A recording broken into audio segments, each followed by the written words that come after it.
So I wanted to do a video dealing with the racism against white people in American society and how it starts in academia, and that academia has spread to mental health. And this is very real. This is very real racism. This is not like made up racism. The problem is people don't recognize it because they've been programmed to think the opposite way.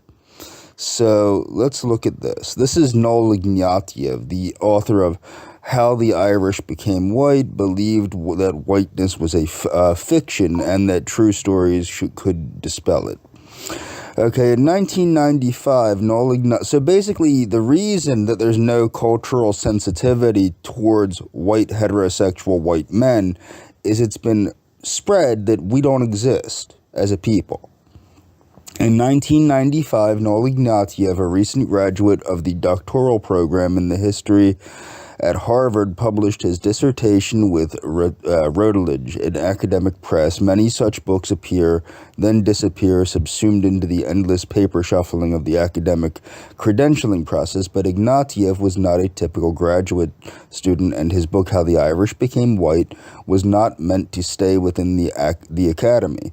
A 54-year-old Marxist radical, a 54-year-old Marxist radical, Ignatieff had come to academia after 2 decades of work in steel mills and factories. The provocative argument at the center of his book, that whiteness was not a biological fact, but rather a social construction with boundaries that shifted over time. Now, whether that's true or not, you could very well say that Jewishness is not a fact, okay? It's been created, okay? You could very well say that any such ethnic structure is a fiction. Any such ethnic structure that is not a racial structure. However, when people say white in the United States, we know what they mean. They mean Northern Europeans, Irish, English, Germans, etc., okay? How the Irish Became White quickly broke out of the academic publishing bubble, blah, blah, blah, yada, yada, yada.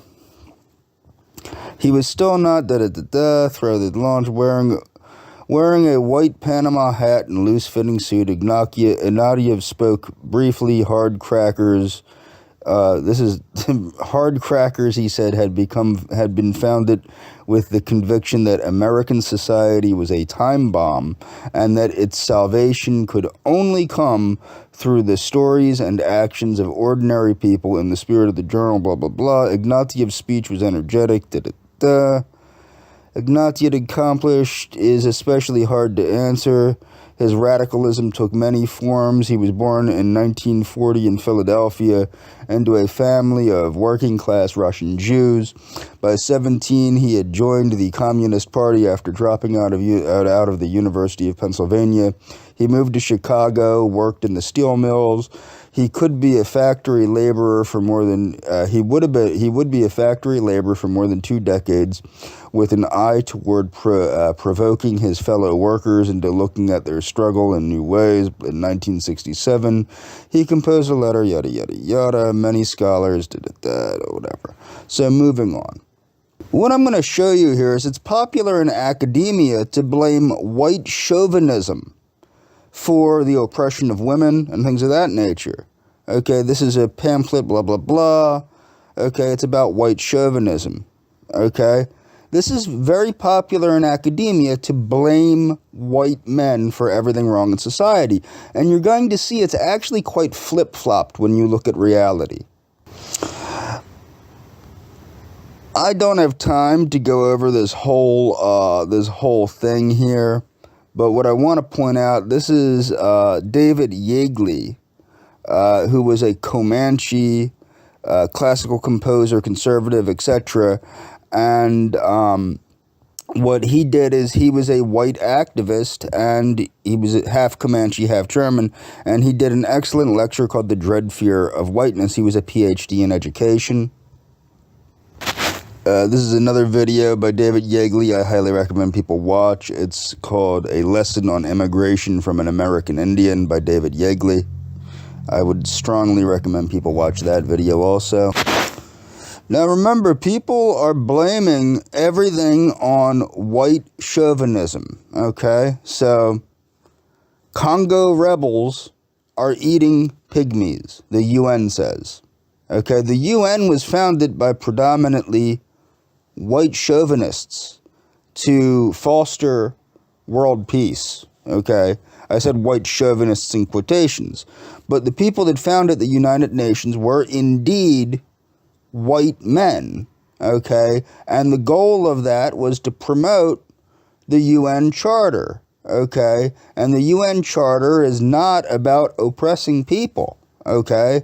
It is not about that, but it was founded predominantly by white men, and in fact, most likely only by white men were the people that had the idea to create the United Nations to promote peace and prosperity in the world.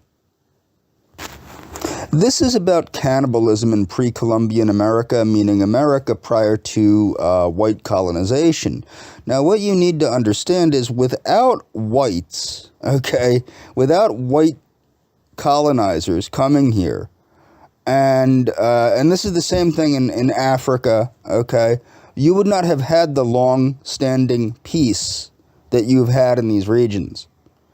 Do you think the areas of North and South America would have the long-standing peace that they had without colonization? I don't think so. This is about human sacrifice. Why did the Aztecs practice it? This can be read on its own.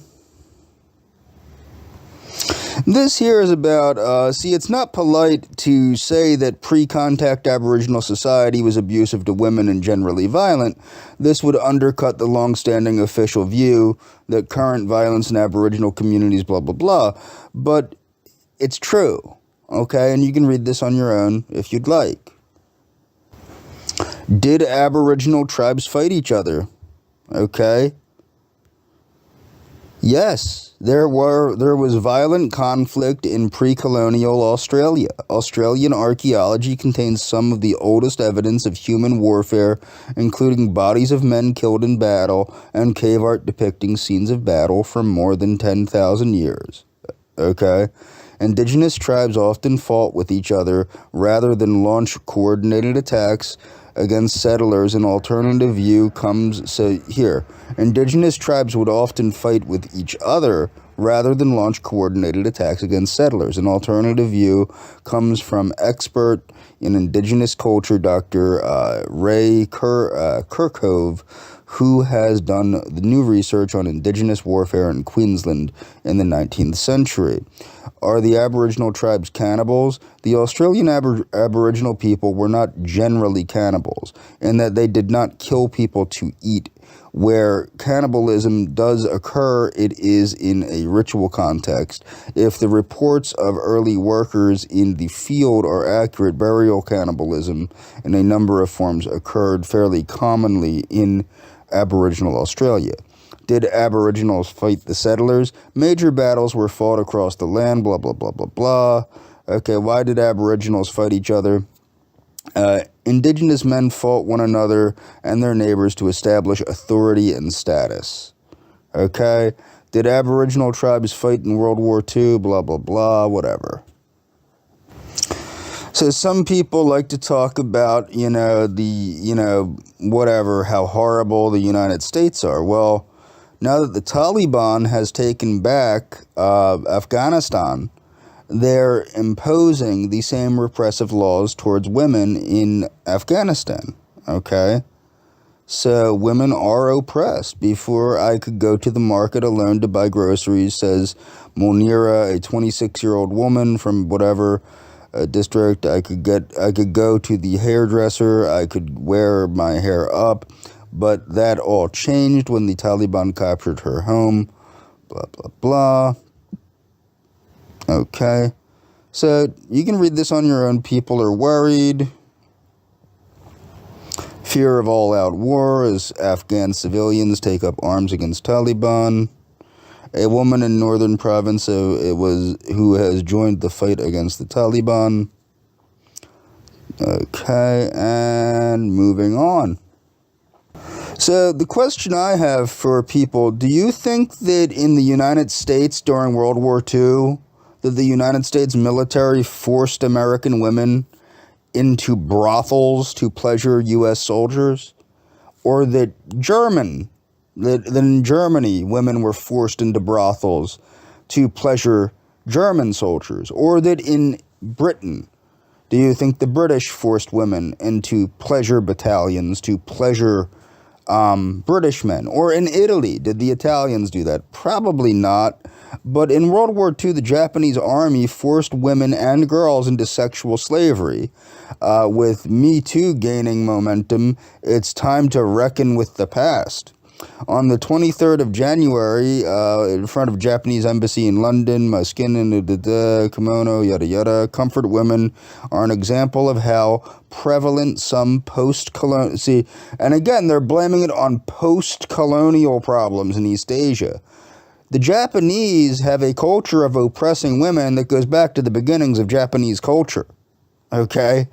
That's anybody that has studied Japanese culture knows that. The Japanese government not only claims that the issue is resolved finally and irreversibly with the agreement, blah, blah, blah. Now the Japanese government even imposes erecting commemorative statues in various countries. The violence of Japanese imperialism.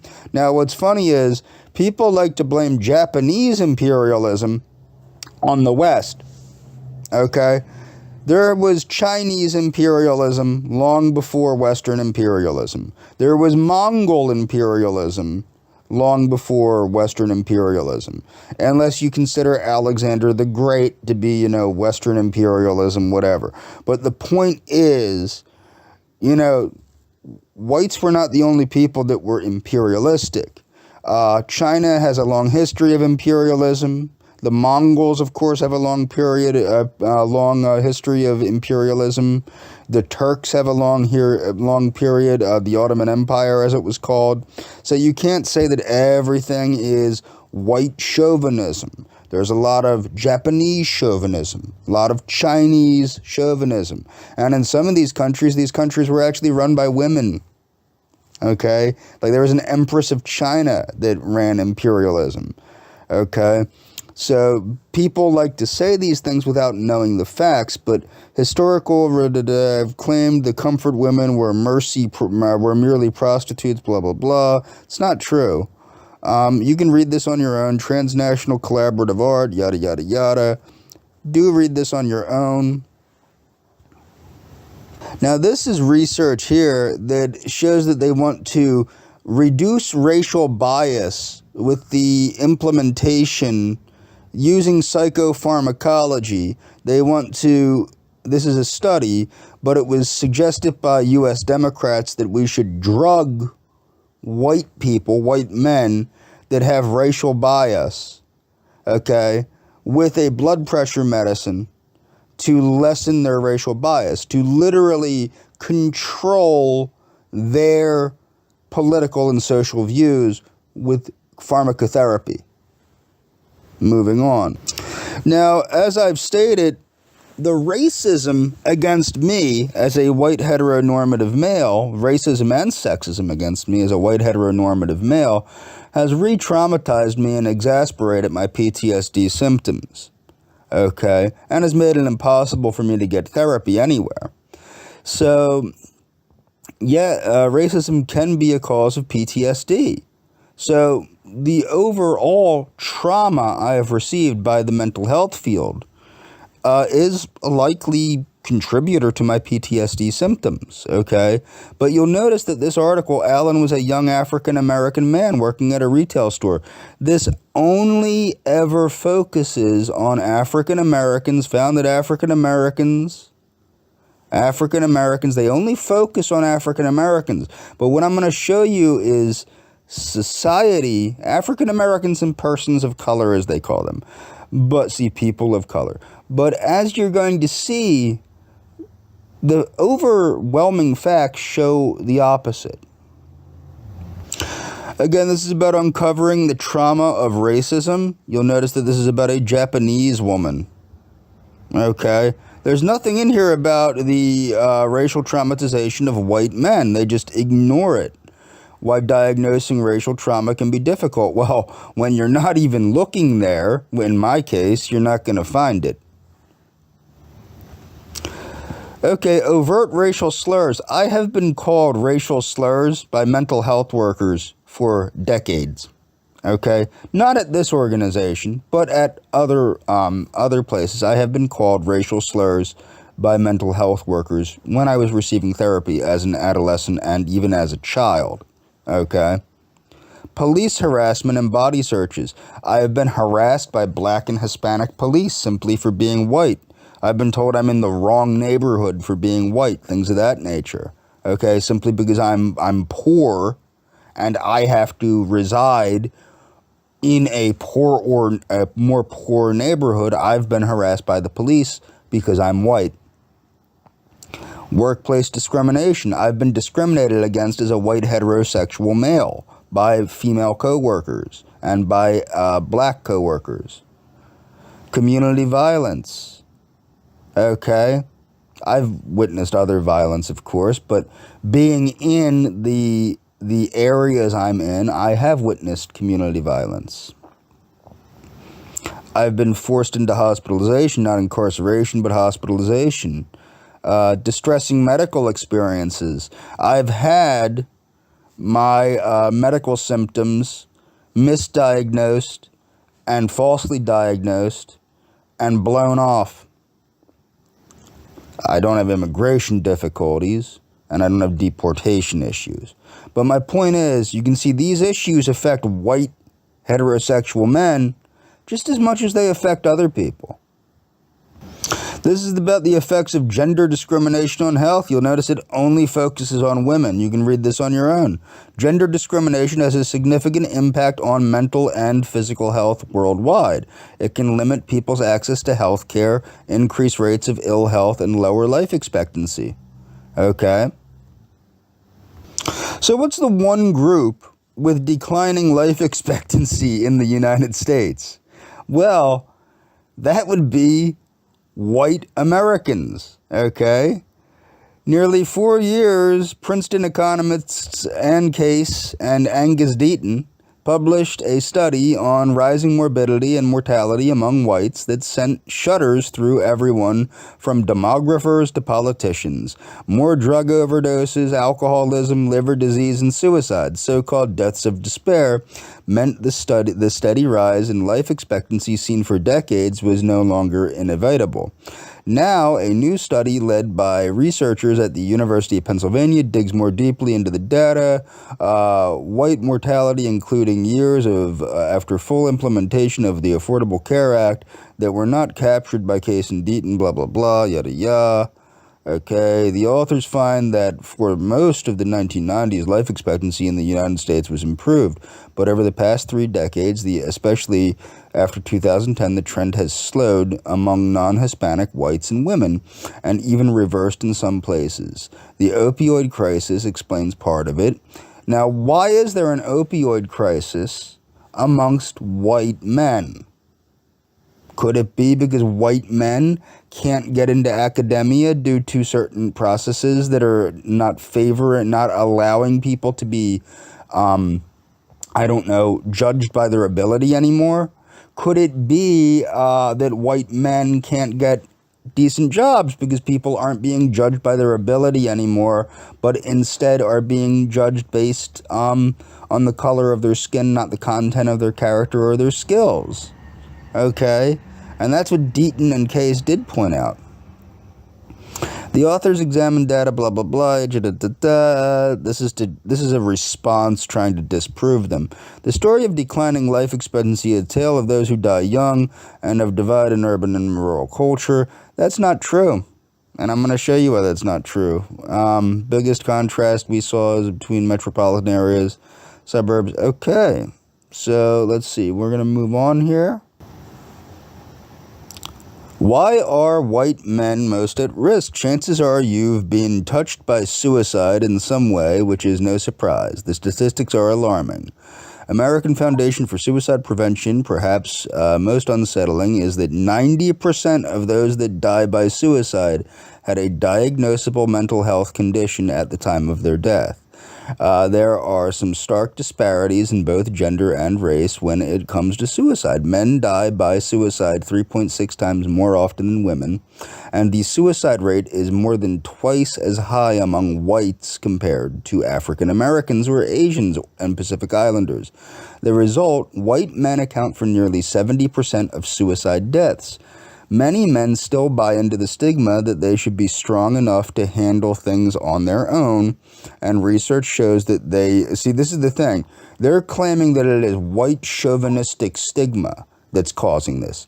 No, people are trying to get help, okay? And I know this, I worked in mental health. They're not receiving help. They're receiving the stigma that white men are oppressors. They're receiving the stigma. They're not receiving the same care that non-whites are. For example, with me, I was accused of things because I'm a white heterosexual man.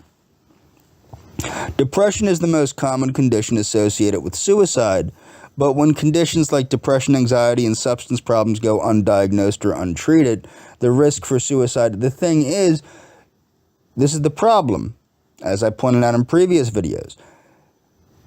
And remember, I'm not a doctor. I'm not an MD. I'm not an ND. I'm not a DO.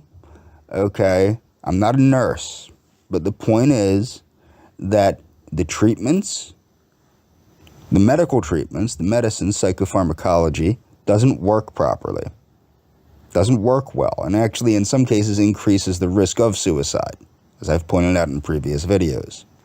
So a lot of the psychopharmacological agents actually increase the risk of suicide.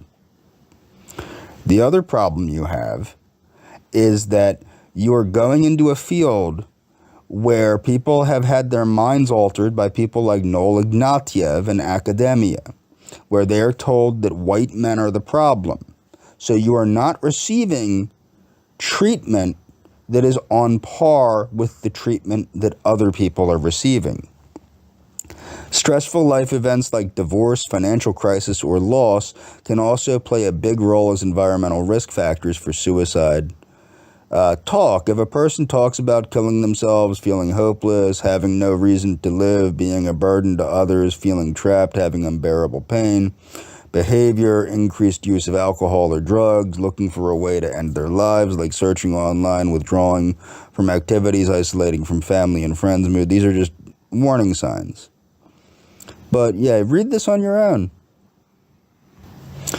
So why are we ignoring the epidemic of white male suicides?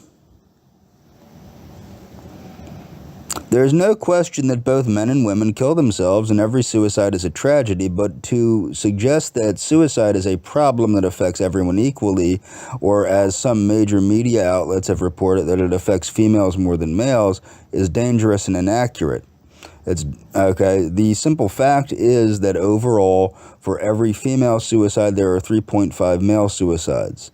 In 2017, those numbers were 10,391 and 36,782, respectively, among young people, ages 10 to 24.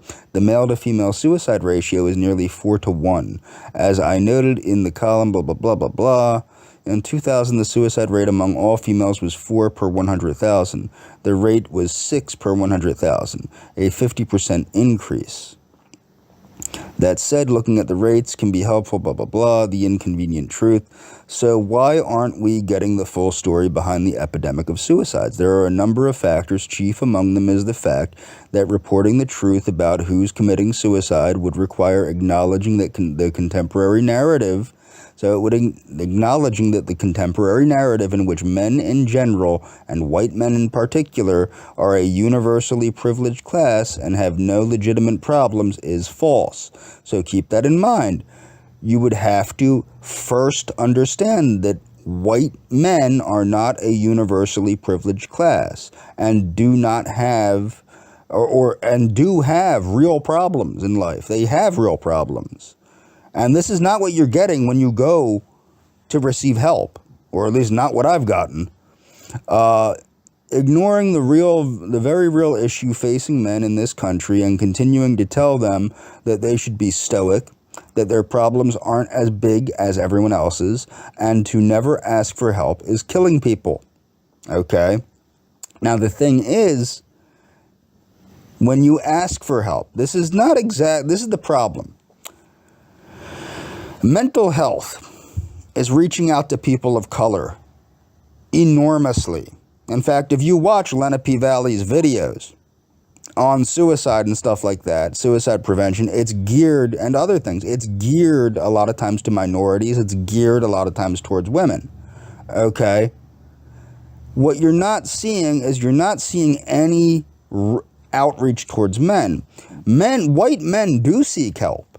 White men are not getting proper help when they seek the help, and white men are not being told to seek help.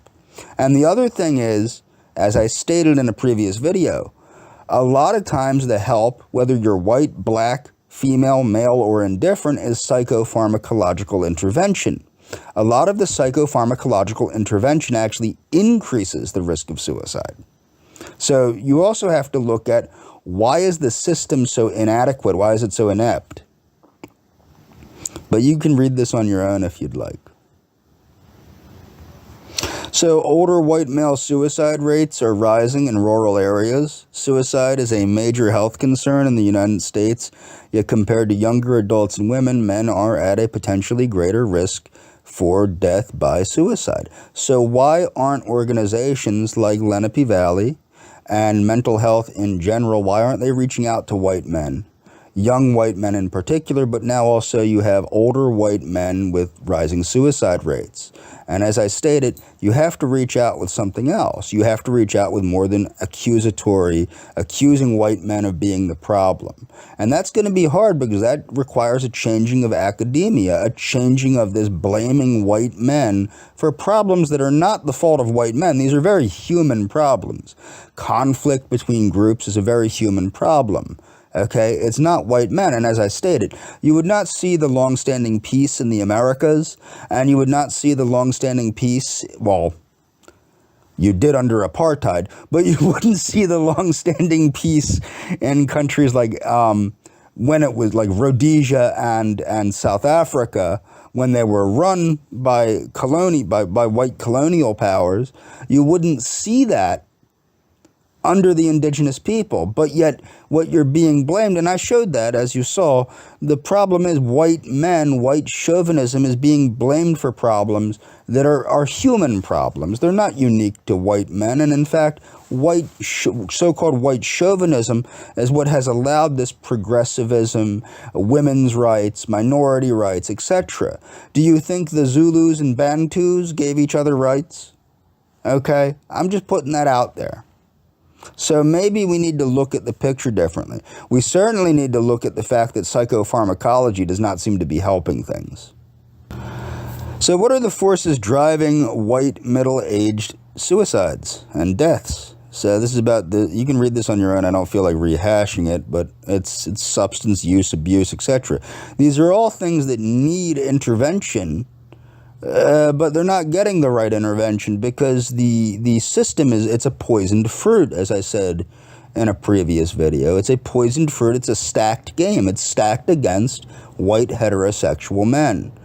And I didn't feel like getting into the whole sexuality aspect of it, but if you're white and heterosexual, you're screwed. I mean, you are really screwed. It's very difficult to find non-biased mental health help in the United States or in Western Europe or anywhere else for that matter. And that's all for this video.